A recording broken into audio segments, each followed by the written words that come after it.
Assalamualaikum warahmatullahi wabarakatuh. Selamat pagi. Gimana kabarnya? Sehat? Oke, sebelum dimulai pembelajaran hari ini, alangkah baiknya kita berdoa. Mudah-mudahan pembelajaran kali ini bisa kalian terima dan bisa kalian pahami, dan mudah-mudahan di kemudian hari ilmu pembelajaran kali ini bisa bermanfaat. Amin. Oke, pembelajaran kali ini mata pelajaran pemrograman dasar, kita melanjutkan KD 3.3, menerapkan alur pemrograman dasar dengan struktur bahasa pemrograman komputer. Itu KD yang akan kita pelajari. Tujuan pembelajarannya, peserta didik dapat menganalisis alur pemrograman dengan baik, ya. Itu tujuan pembelajaran kali ini. Pertemuan kemarin kita belajar struktur bahasa pemrograman, masih melanjutkan dengan struktur bahasa pemrograman. Di situ perbedaan huruf kecil dan besar itu sangat berpengaruh, yang kalau kita bahasakan perbedaan huruf kecil dan besar itu namanya case sensitive. Terus kemarin juga kita belajar tentang penulisan komentar yang berfungsi untuk memberitahu atau pengertian dari algoritmanya, kemudian pengertian statement. Terus ada pengertian keyword, pengertian identifier. Keyword itu keyword kan yang kemarin itu tidak bisa digunakan oleh identifier. Identifier itu apa aja? Variabel, konstan maupun nama dari sebuah fungsi. Oke, itu yang kemarin kita pelajari. Pertemuan sekarang kita akan belajar tentang tipe data, variabel, konstan, operator, dan ekspresi. Oke.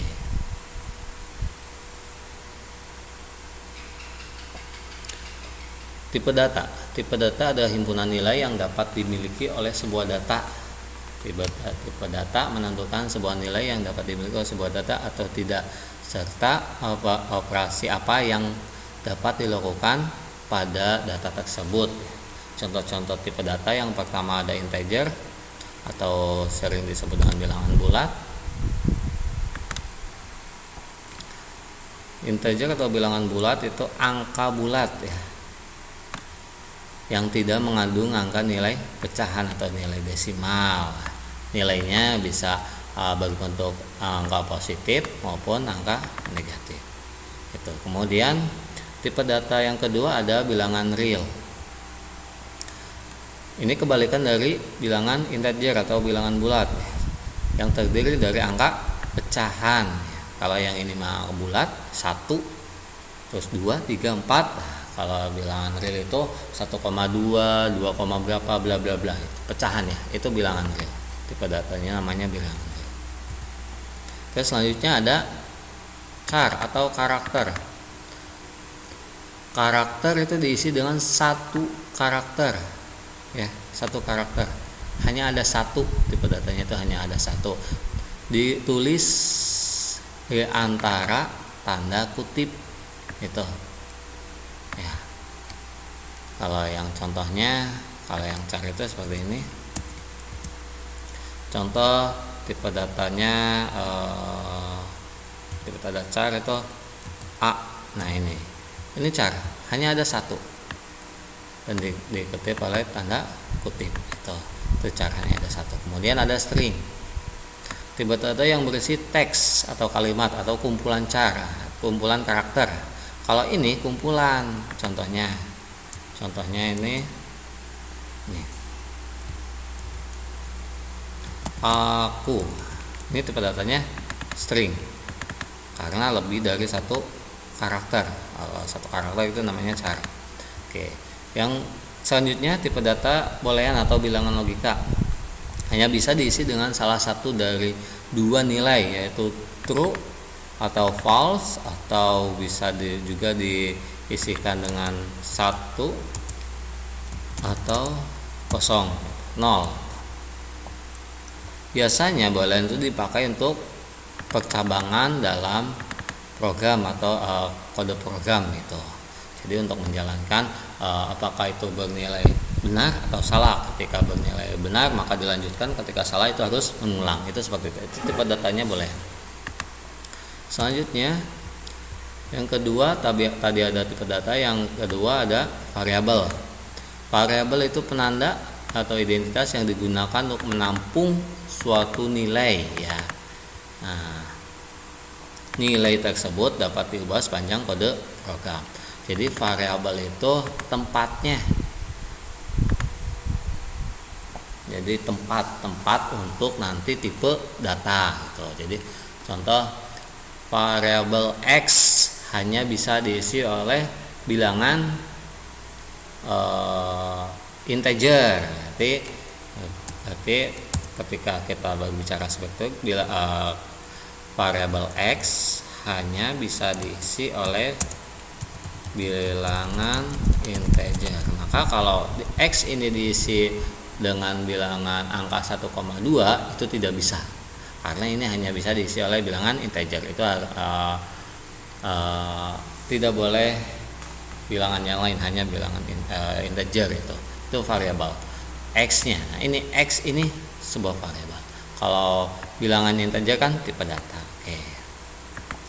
Selanjutnya ada konstan.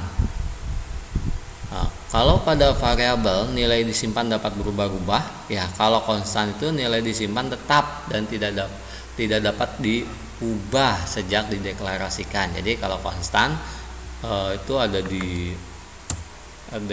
variabel, contoh X sama dengan 1, maka di dalam program itu ketika ada nilai X berarti sama dengan 1, nggak bisa dirubah ya, karena sudah dideklarasikan konstan nilainya 1. X ya, setiap nilai X itu 1 karena kita sudah mendeklarasikan nilainya 1. Oke, itu tentang konstan.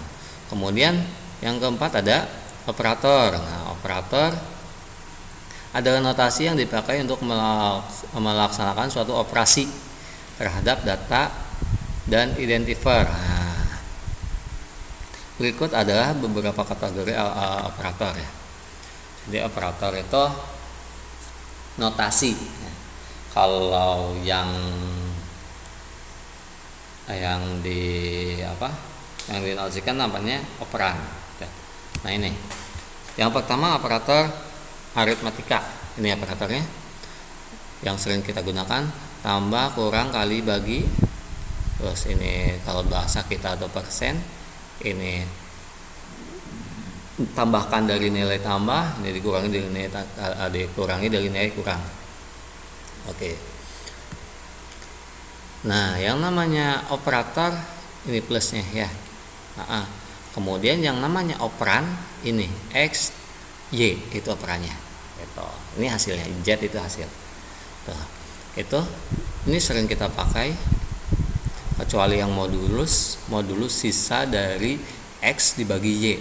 Z sama dengan X modulus Y, berarti Z itu sisa dari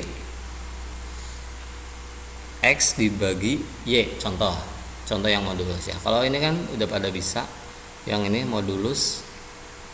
Contoh yang penggunaan modulus, kelihatan nggak?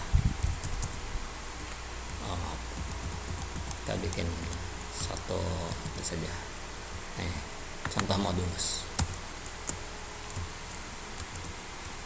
Modulus itu sisa dari hasil bagi. Nah, contoh 5 modulus 2 sama dengan berapa? 5 bagi 2 berapa? 2,5. Jangan 5 tuh. 13 bagi 2. Perhitungannya kan seperti ini ya.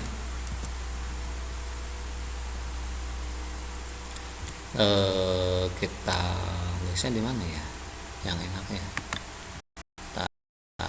Ada gambar-gambar grafik. Tahu bisa nggak? Oke. Ini kan ya 3 modulus 2. Jadi maaf 13 jelek. Pakai mouse kayak apa, coba pakai mouse.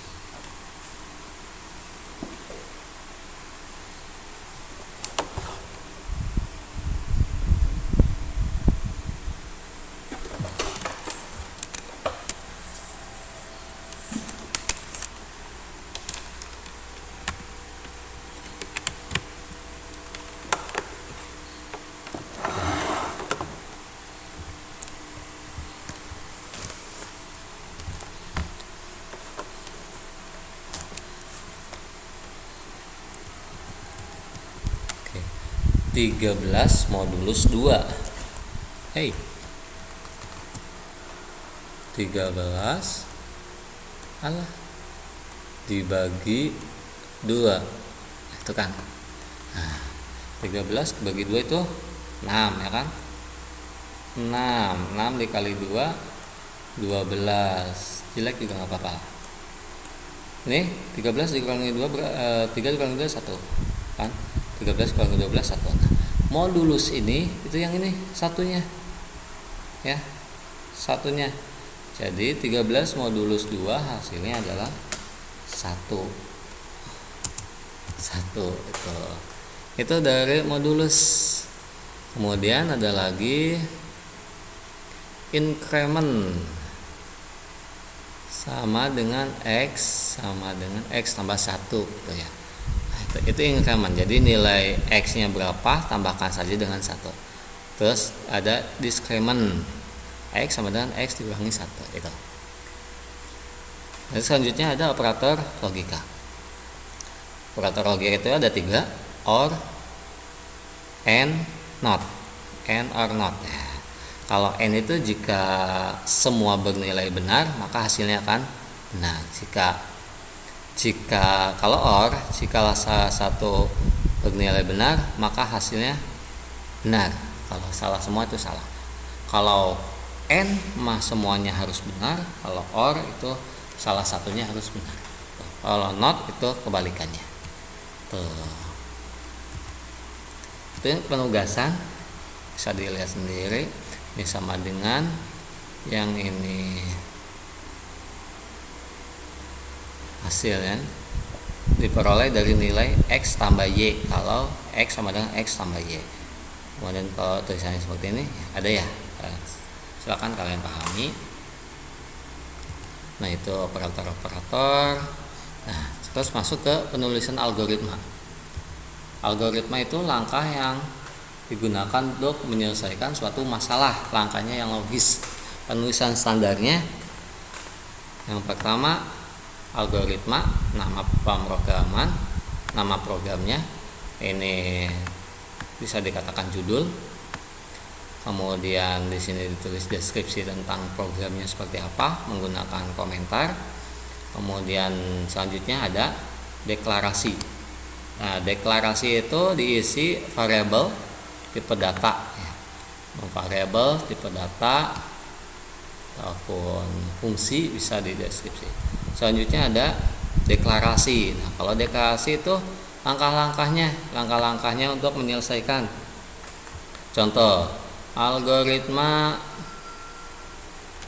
contohnya kayaknya ada di bawah. Nah, contohnya seperti ini. Algoritma menghitung luas persegi panjang titik koma. Nah, ini algoritma itu algoritmanya spasi menulis luas persegi panjang, nama dari programnya. Menghitung luas persegi panjang ya, nama dari programnya. Nama dari program tidak boleh ada spasi kalau dalam penulisan algoritma. Ini deskripsi dari nama programnya seperti apa. Nah, ini deklarasi. Yang kita butuhkan itu variabel p, terus variabel l, Kemudian ada variabel ls ya. Anggap aja P itu panjang, L itu lebar, ls itu luas. Tipe data dari ketiga variabel ini adalah bilangan real. Ini titik koma. Oke. Kemudian masuk ke deskripsi. Deskripsi itu langkah-langkah untuk menyelesaikan perhitungan luas persegi panjang. Yang pertama kita tulis, write itu tulis, masukkan nilai panjang titik koma. Gitu. Ini tulis nih. Nanti akan muncul tulisan seperti ini, titik koma. Nanti kalian masukkan nilai panjang berapa. Nilai yang dimasukkan akan dibaca, read line akan dibaca oleh variabel P, ya kan? Ketika nanti kalian diisi di sini 12, maka read line-nya 12 ini akan dimasukkan ke dalam variabel P. Kemudian kalian nanti setelah diisi 12 muncul perintah lagi, write masukkan nilai lebar. Nanti akan muncul tulisan masukkan nilai lebar. Kalian isi di sana nilai lebarnya berapa, contoh 6. Nanti maka 6 ini akan dibaca dan diisikan ke variabel L. Nah, setelah kita udah dapat nilai-nilainya, ls diisi oleh panjang kali lebar. ls itu nanti akan diisikan, variabel ls akan diisikan oleh nilai dari panjang kali lebar. Write tulis luas persegi panjang adalah, nanti akan muncul nilai tulisan ini di koma, nanti akan menulis nilai ls yang sudah dikalikan di sini. Dia langsung menulis ls. Itu contoh penulisan algoritmanya. Oke, Bapak kasih contoh programnya. Nah, pakai apa ya? Program. Nah, ini nih. Ini aja yang gampang. Oke, kita buat sebuah project.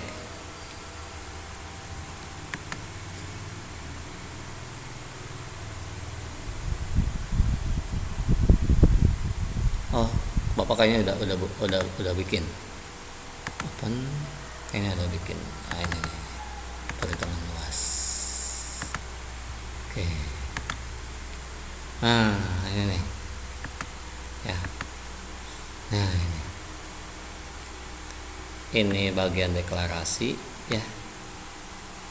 Nah, ini bagian deskripsi. Judulnya apa? Nah, judulnya itu nih, perhitungan luas ya, langsung. Nah, judulnya itu. Nah, ini bahasa C ya, bahasa C maaf. Printf itu nanti akan memunculkan ini, masukkan panjang persegi panjang. Nah, ini akan muncul. Scan itu kalau di algoritma itu read, dibaca. Ini integer PLS ya. Ini variabelnya di sini. Ini algoritmanya ya. Deskripsinya.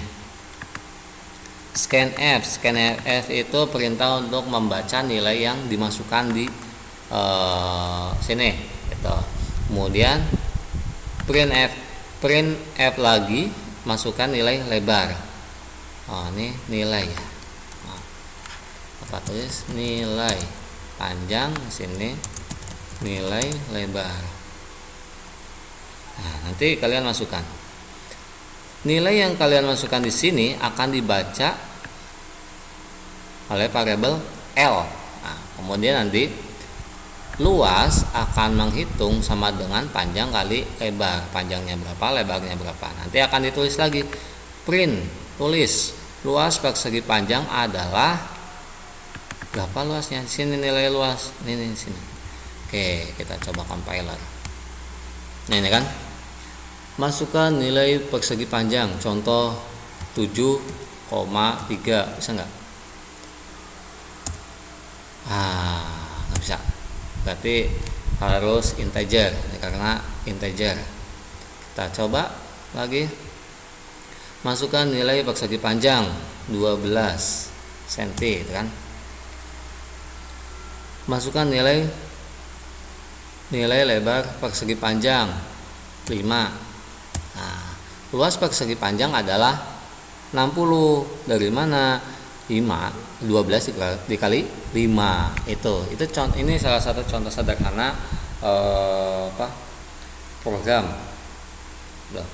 Ya. Ini program perhitungan luas persegi panjang. Itu contohnya. Ya, ini yang akan kita buat. Kita akan buat nanti membuat sebuah aplikasi jam, ya kan, jam digital bisa, atau membuat kayak tadi perhitungan untuk menghitung menghitung luas, menghitung volume, kita buat di sini. Nah, ini insya Allah kedepannya kita membuat sebuah program-program yang bermanfaat, atau ya yang bermanfaat kan kita bisa buat jamnya, ya, jam digital untuk aplikasi, untuk sistem operasi Windows bisa, ya. Oke, itu pembelajaran kali ini. Mudah-mudahan kalau ada pertanyaan silakan ditulis di kolom komentar atau di komentar di Classroom, boleh, ya. Silakan saja. Bapak tunggu pertanyaannya. Kalau emang ada yang harus kita diskusikan, silakan. Mungkin dari Bapak cukup sekian. Mohon maaf atas kekurangannya. Terima kasih. Assalamualaikum warahmatullahi wabarakatuh.